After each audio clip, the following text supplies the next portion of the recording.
Il y a tout de même des limites de l'hiver, parce qu'il m'épargne votre spectacle. On devrait créer des brigades esthétiques. Il y a des visages qui deviennent des paysages. Celui de Jean Rochefort, avec sa moustache fine, ses yeux rieurs et sa voix feutrée, appartient à cette catégorie rare. Dans chaque rôle, il semblait poser un voile de légèreté sur le monde, comme si l'élégance pouvait servir de bouclier contre la vulgarité. Mais derrière le sourire d'Andy se cachait une rigueur tranchante. Rochefort ne se laissait pas séduire par tout. Il avait des refus nets, des colères calmes et des noms qu'il ne voulait tout simplement pas voir en peinture. À 86 ans, l'âge des confidences et des bilans, il osa dire tout haut ce que beaucoup taisaient. Non pas par méchanceté, mais par fidélité à une idée exigeante du cinéma et de l'art.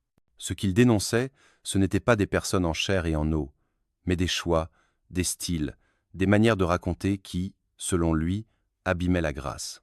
L'homme qui aimait les chevaux et la parole précise refusait les facilités de plateau, la noirceur gratuite, l'humour appuyé.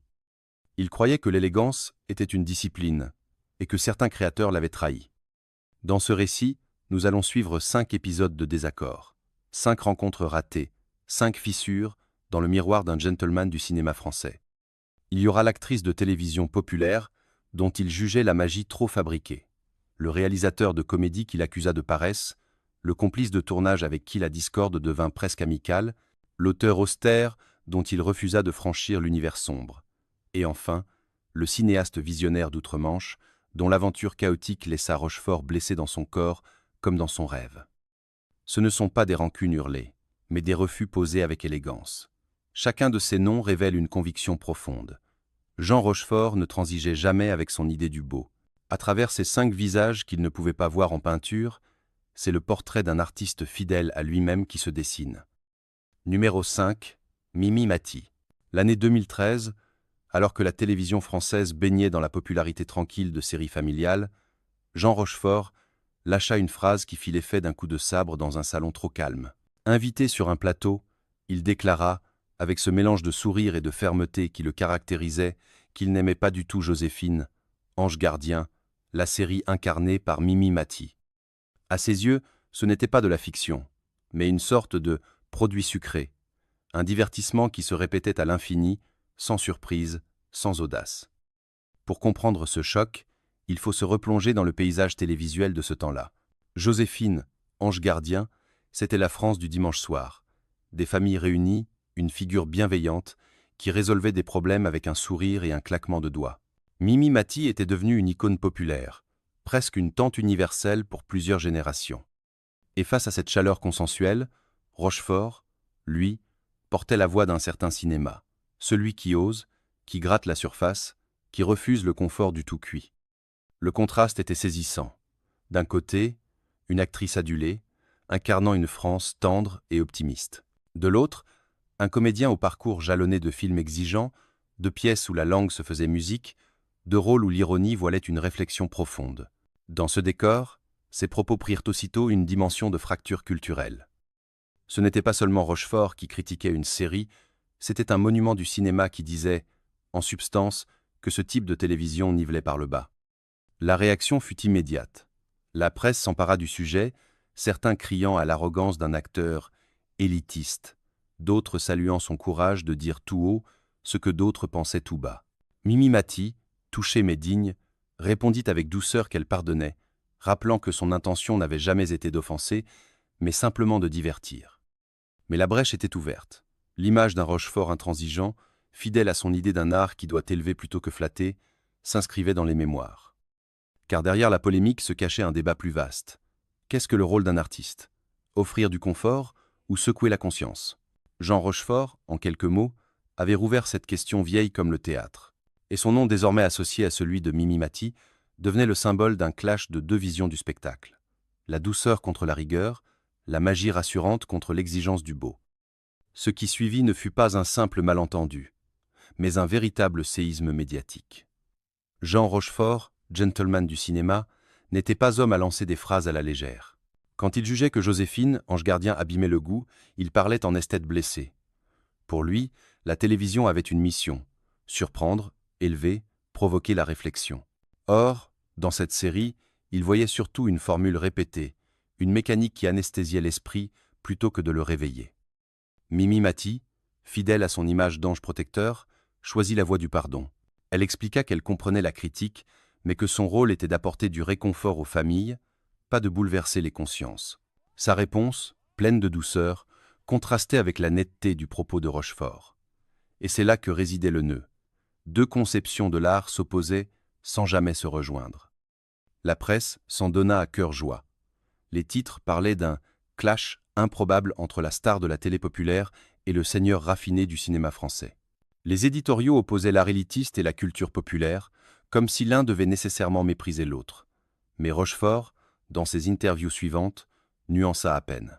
Il réitéra que, pour lui, certaines productions télévisuelles n'étaient rien d'autre que des produits industriels, et qu'il ne pouvait pas s'y retrouver. Ce refus, répété avec une calme obstination, marqua les esprits. Les uns le trouvèrent dur, arrogant, insensible à la joie simple que procurait la série.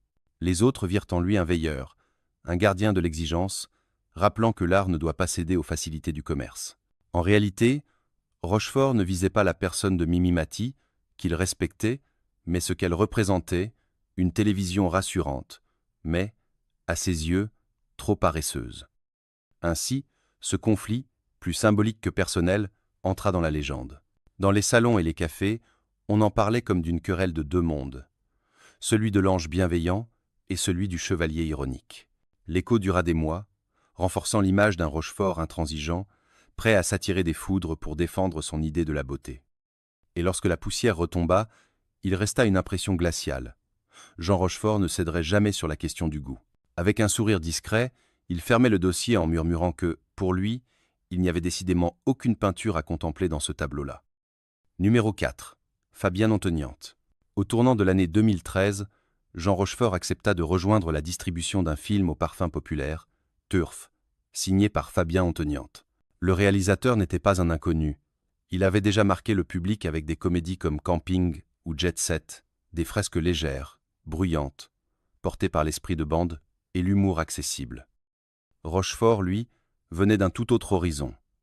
La diction précise, la légèreté raffinée, la subtilité des dialogues.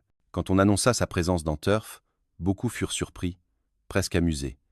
Que pouvait bien faire le gentleman des planches et des films d'auteur dans une farce sur les parieurs et les hippodromes?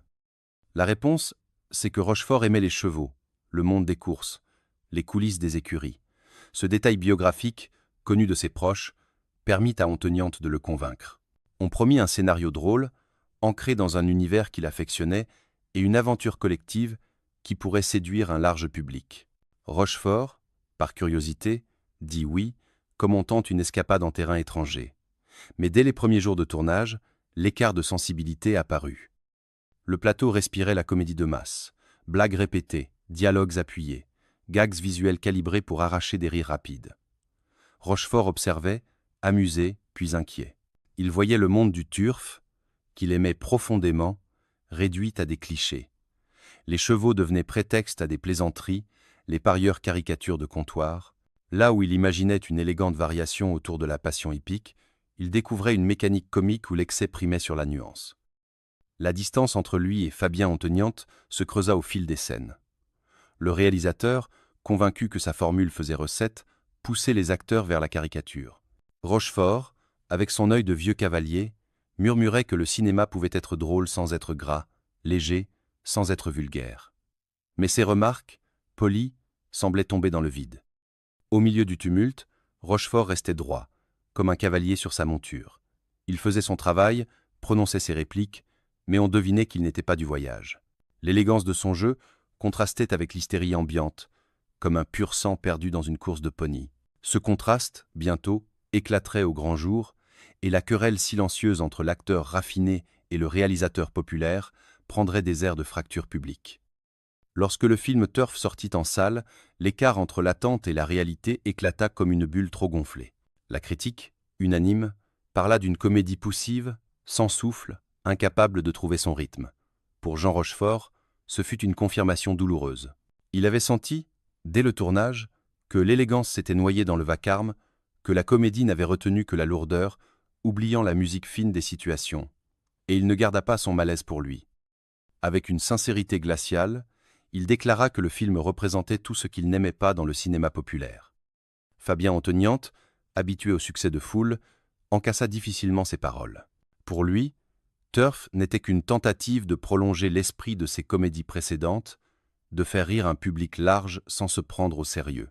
Mais Rochefort, gentleman exigeant, voyait là une trahison du monde des courses hippiques, qu'il connaissait comme un jardin secret.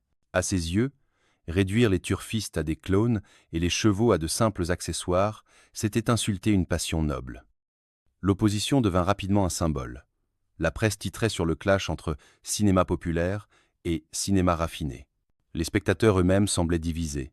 Certains riaient malgré tout, d'autres se plaignaient d'une farce ratée. Rochefort, fidèle à sa ligne, ne plia pas. Pour lui, l'art, même quand il s'adresse au plus grand nombre, doit garder une forme de tenue. Sa voix résonnait comme celle d'un veilleur solitaire, refusant de céder à la complaisance. Dans les interviews, il eut cette formule qui claqua comme un verdict. C'est un film qui m'a confirmé qu'il vaut parfois mieux rester à l'écurie. Une phrase froide, presque cruelle, mais révélatrice. Derrière l'humour, il y avait un désaveu total. Il n'attaquait pas seulement un film. Il rejetait une vision du cinéma, celle qui privilégie la recette au détriment de la sincérité. Et dans ce refus, Rochefort réaffirmait sa vérité. Il valait mieux être minoritaire dans la fidélité, au goût que majoritaire dans la facilité. Pour lui, Turf n'était pas une aventure ratée, mais une leçon, une preuve que la distance entre lui et Fabien Antoniante était infranchissable, comme deux cavaliers qui n'avancent pas sur la même piste. Numéro 3. Édouard Baer. Édouard Baer et Jean Rochefort semblaient, à première vue, pouvoir s'entendre. L'un incarnait la fantaisie parisienne, l'art du verbe étincelant, la désinvolture bohème, l'autre portait la rigueur élégante, la précision d'un acteur qui savait transformer une phrase banale en réplique d'orfèvre. Ils se croisèrent notamment sur le plateau de Turf, et ce fut comme deux univers qui se frôlaient sans jamais vraiment se fondre. Bailly, avec ses improvisations flamboyantes, ses tirades qui débordaient des dialogues, fascinait le public par une énergie imprévisible. Rochefort, lui, aimait l'ordre, la ligne claire, le respect du texte comme une partition. Dans un film où tout se voulait débrider, la cohabitation entre ces deux sensibilités produisait des étincelles. On raconte que Rochefort, derrière ses lunettes teintées, observait le jeune complice avec une tendresse amusée, mais aussi une réserve palpable. Il admirait le talent, mais redoutait la dispersion. Ce contraste se voyait jusque dans les pauses. Bailly multipliait les anecdotes, faisait rire l'équipe, improvisait des monologues dans les coulisses comme au théâtre de l'absurde. Rochefort, plus discret, préférait l'humour sec, la remarque subtile, le mot lancé comme une flèche silencieuse. Autour d'eux, l'équipe oscillait entre ces deux pôles, la tempête joyeuse de Baïse et la retenue aristocratique de Rochefort. Leur relation n'était pas hostile, loin de là. Il y avait même une complicité étrange, faite de respect mutuel et de perplexité. Rochefort reconnaissait la vivacité de Baer, sa capacité à charmer un auditoire. Mais il craignait que cette verve, mal canalisée, devienne une fuite, une dispersion qui abîme le cinéma. Baer, de son côté, voyait en Rochefort une figure paternelle, mais trop attachée aux règles d'un autre temps. Ainsi, sur le tournage de Turf, ce fut moins une querelle qu'un dialogue de sourds, deux façons de voir l'art qui coexistaient sans jamais s'accorder. Rochefort n'éleva jamais la voix, mais ses silences en disaient long. Et Baer, fidèle à lui-même, continuait à jouer du verbe, comme s'il fallait remplir chaque instant de parole. Dans cette rencontre, on percevait déjà la graine d'une discorde plus explicite, celle où le respect s'habille d'agacement, où l'admiration devient soupir. Car entre le bohème indomptable et le gentleman exigeant, il n'y avait pas de terrain commun, seulement une coexistence fragile. La querelle entre Jean Rochefort et Édouard Baer n'éclata jamais comme une tempête, mais se déploya dans les nuances, comme une partition où chaque note sonnait faux à l'oreille de l'autre. Rochefort en parla plus tard avec cette formule polie mais tranchante, « une querelle entre nous ». 3 mots qui, sous leur légèreté apparente, dissimulaient une vraie fracture. Sur le tournage de Turf, Baer aimait bousculer les dialogues, inventer des répliques, repousser les limites de l'improvisation. Pour lui, le cinéma devait rester un terrain de jeu, une fête permanente où l'imprévu était roi. Rochefort, lui, voyait dans cette liberté une menace. À ses yeux, improviser sans cadre revenait à désaccorder un orchestre. le spectateur risquait d'entendre du bruit là où l'on attendait de la musique. Leurs échanges devinrent alors de petites passes d'armes. Baillet lançait une tirade imprévue. Rochefort répliquait par un silence lourd, parfois ponctué d'un regard ironique qui valait toutes les réprimandes. Sur un autre plateau, ce décalage aurait pu passer inaperçu, mais ici, la presse flairait l'anecdote, et le récit de cette querelle se propagea vite comme une rumeur savoureuse. Ce qui frappait, c'était l'absence de haine. Rochefort ne méprisait pas Baer. Il voyait en lui un talent indéniable, mais trop dissipé. Baer, de son côté, ne rejetait pas Rochefort. Il admirait son élégance, tout en s'irritant de ses règles strictes. Le conflit relevait moins de la personne que de la conception de l'art. D'un côté, la rigueur classique, de l'autre, la fantaisie incontrôlée. Dans une interview, Rochefort lâcha cette phrase glaciale. « Je l'aime bien, mais nous ne chevauchons pas le même cheval. » Tout était dit. Le cheval, métaphore chère à l'acteur, incarnait l'art qu'il respectait. Un animal noble, qu'on doit monter avec discipline et justesse. Baillet, à ses yeux, montait sans selle, courant dans tous les sens, au risque de chuter. Ainsi se scella leur distance. Une admiration teintée d'agacement, une complicité fragile marquée d'un sourire un peu crispé. Entre le bohème et le gentleman, la passerelle resta suspendue, sans jamais devenir un pont solide. Et Rochefort, fidèle à lui-même, préféra garder la bride ferme plutôt que de céder au galop imprévisible. Numéro 2. Michael Haneke. En 2012, le Festival de Cannes consacra le cinéaste autrichien Michael Haneke avec la Palme d'Or pour Amour. Le film, porté par Jean-Louis Trintignant et Emmanuel Riva, bouleversa le jury et une partie du public par son réalisme cru et son exploration implacable de la vieillesse, de la maladie, de l'agonie. Mais Jean Rochefort, fidèle à son franc-parler, fit entendre une dissonance dans ce concert d'éloges. Dans une interview, il confessa avec un calme désarmant qu'il refusait de voir le film. La formule, lapidaire, résonna comme un refus d'obéissance. À un âge où l'on pardonne souvent tout au chef-d'œuvre consacré, Rochefort s'érigea en contrepoint. Pour lui, l'art ne devait pas se complaire dans l'obscurité totale. Sa phrase tombait comme une gifle polie. « Je n'ai pas envie de voir ce film. » Cette position surprit beaucoup. Comment un monument du cinéma français pouvait-il ignorer une œuvre célébrée comme un sommet d'humanité? Mais derrière ce refus se dessinait une cohérence. Rochefort n'aimait pas la cruauté, ni la froideur qu'il percevait dans le cinéma de Haneke. Déjà, ses précédents films comme Funny Games ou Le Ruban Blanc l'avaient laissé sceptique. Trop de dureté, trop de glaçons dans l'image, pas assez de chaleur. Ce rejet, il ne l'exprima pas dans la colère, mais dans un sourire triste, presque mélancolique. On devinait qu'il redoutait moins le film que la noirceur qu'il portait. Rochefort, qui avait traversé la vie avec élégance et humour, ne voulait pas qu'on l'entraîne dans une vision implacable de la fin. Pour lui, la vieillesse pouvait être racontée autrement, avec nuance, avec pudeur, avec lumière. Ainsi naquit un contraste saisissant. D'un côté, Haneke, célébré pour sa rigueur glaciale, de l'autre, Rochefort, refusant de se soumettre à cette esthétique de l'angoisse. La presse fit ses choux gras de cette sortie, parlant de l'acteur qui osa dire non à la Palme d'Or. Mais derrière le scandale, il y avait une fidélité à soi.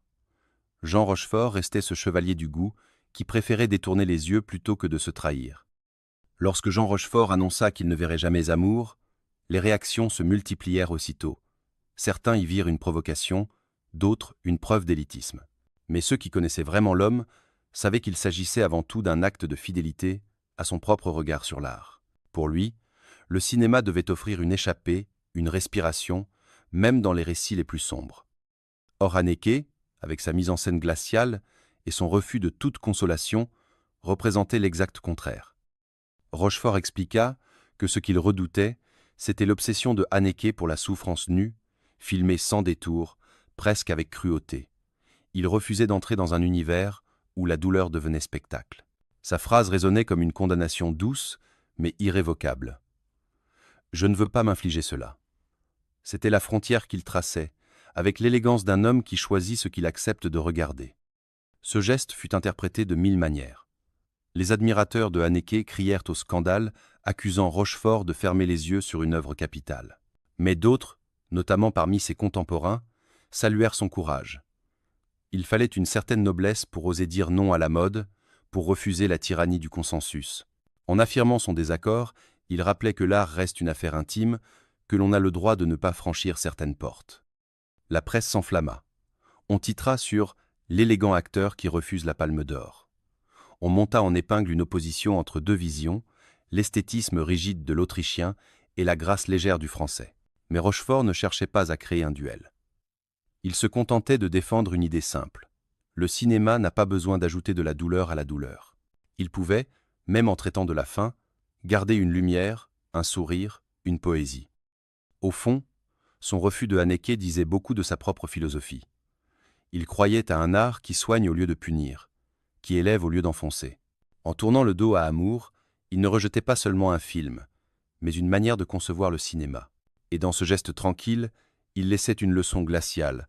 Même au sommet, même face au triomphe des autres, un artiste a le droit de dire « non ». Numéro 1.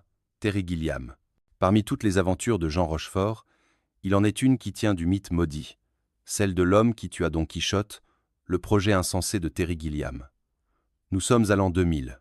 Rochefort, âgé de 70 ans passés, accepte d'endosser le rôle de l'hidalgo fou, celui qui chevauche contre les moulins avec une grandeur tragique. Le choix paraît évident, sa silhouette longiligne, son visage buriné, sa voix à la fois grave et ironique, tout le désigne comme l'incarnation parfaite du chevalier errant. Le tournage commence en Espagne, dans le désert d'Almeria. Mais très vite, le destin s'acharne.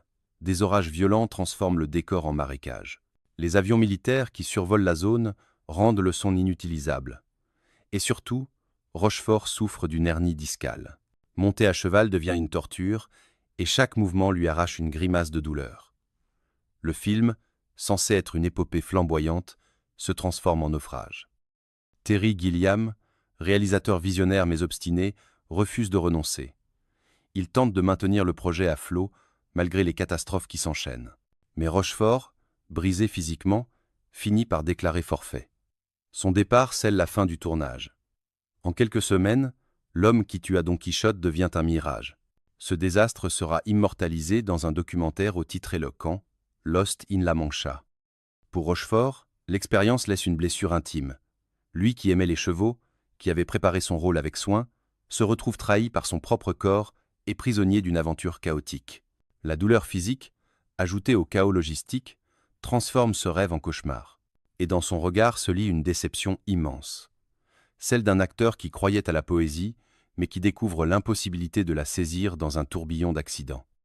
Ce fut, pour lui, une des grandes désillusions de sa carrière.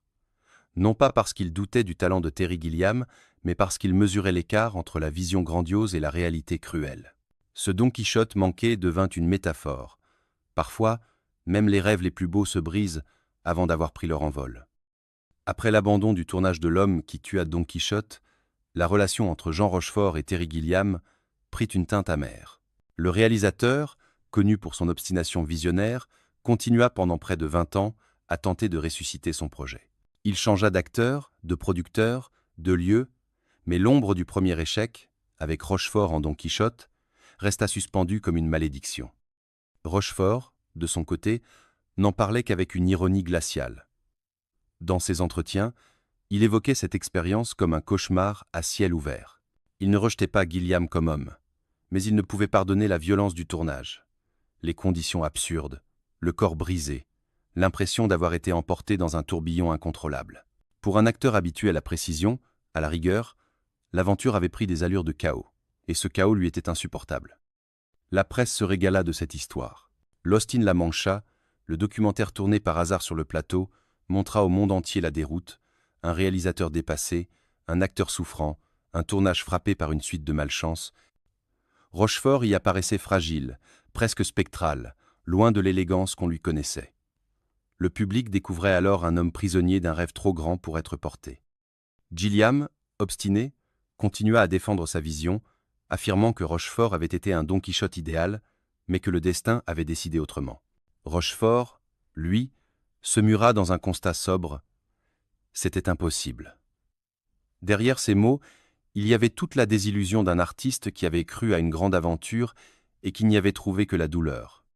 Ce qui rendit l'affaire encore plus cruelle, c'est que Rochefort mourut sans voir ce film achevé. Gilliam finit par réaliser son Don Quichotte en 2018 avec Jonathan Pryce dans le rôle principal. Mais pour ceux qui avaient connu l'histoire, le seul vrai Don Quichotte manqué restait Jean Rochefort. Son départ prématuré du projet, forcé par la souffrance, devint une légende dans la légende. Ainsi, ce conflit silencieux entre l'acteur et le cinéaste résumait l'inconciliable. D'un côté, la folie créatrice qui croit que tout est possible. De l'autre, la lucidité d'un acteur qui sait que le corps a ses limites. Rochefort, en quittant ce plateau maudit, laissa derrière lui une image glaciale, celle d'un chevalier qui ne put lever sa lance, terrassé non par un moulin, mais par le poids cruel du réel. Au soir de sa vie, Jean Rochefort gardait ce mélange unique de légèreté et de fermeté. À 86 ans, il osa révéler les 5 artistes qu'il ne pouvait pas voir en peinture. Ce n'était pas une liste de rancunes, mais une carte secrète de ses refus. Derrière chaque nom, il y avait moins un conflit personnel qu'une fidélité à son idée du beau. Ne jamais céder à la facilité, refuser la lourdeur, détourner le regard de la cruauté gratuite, se méfier des rêves trop grands pour être incarnés. En évoquant Mimi Mati, il dénonçait une télévision qui apaise mais qui, selon lui, abîme l'exigence. Avec Fabien Antoniante, il rejeta l'artifice d'une comédie calibrée. Face à Édouard Baer, il montra combien l'improvisation sans bride pouvait l'agacer. En refusant Haneke, il traça une frontière entre l'élégance et l'angoisse. Et dans Le naufrage de Terry Gilliam, il laissa apparaître la blessure d'un rêve brisé. Ses refus, loin de ternir son image, renforcèrent son aura. Il rappelait que la grandeur d'un artiste tient aussi à ses « non », car dire non, c'est protéger une certaine idée de l'art, une certaine idée de soi. Rochefort ne cherchait pas à plaire à tous.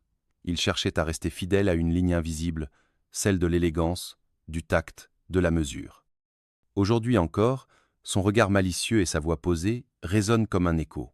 À travers ces 5 noms, c'est le portrait d'un homme qui savait, mieux que personne, qu'un acteur ne vit pas seulement de ses rôles, mais aussi de ses refus. Jean Rochefort s'en est allé en gentleman, laissant derrière lui non pas des rancunes, mais une leçon. L'art, pour demeurer, doit rester fidèle à une exigence.